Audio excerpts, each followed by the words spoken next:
சிறுமிக்கு பாலியல் தொல்லை கொடுத்தவருக்கு 20 ஆண்டுகள் சிறை. காஞ்சிபுரம் போக்சோ கோர்ட்டு தீர்ப்பு. 20 ஆண்டு கொடுக்க கூடாதுங்க, தூக்கு தண்டனையும் கொடுத்துருக்கணும் இந்த மாதிரி ஆளுங்களுக்கெல்லாம். வயசு என்ன?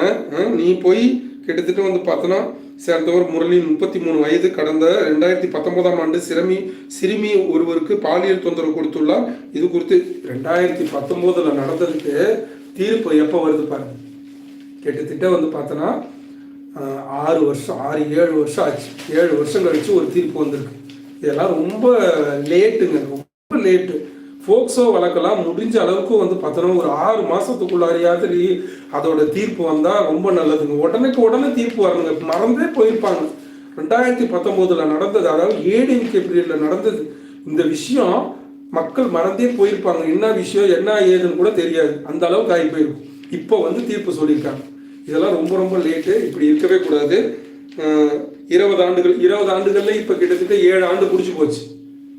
இப்போ வந்து பார்த்தீங்கன்னா விசாரணை 7 ஆண்டு போயிடுச்சுங்களா.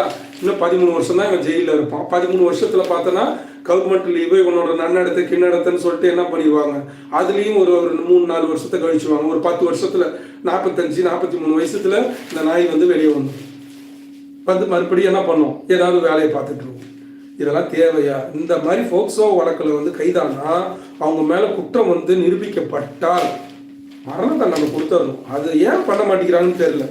ஒரு ஒரு ஒரு சிறுமி, ஒரு குழந்தைக்கு வந்து எப்படி அது வந்து பண்ணணும்னு தோணுதுன்னு தெரியல. அந்த அளவுக்கு உனக்கு என்ன அப்படி ஒரு வக்கர புத்தின்னு தான் தெரியல. ஸோ இவங்களுக்கெல்லாம் வந்து விட்டுறக்கூடாதுங்க, அப்படியே அழிச்சிடணும், முடிச்சிடணும், அதோட முடிச்சு கட்டிடணும். அப்போ தான் வந்து மனசு வந்து நிம்மதியாக இருக்கும். அடுத்தது அப்படின்னு பார்த்தோன்னா டெஸ்ட் கிரிக்கெட்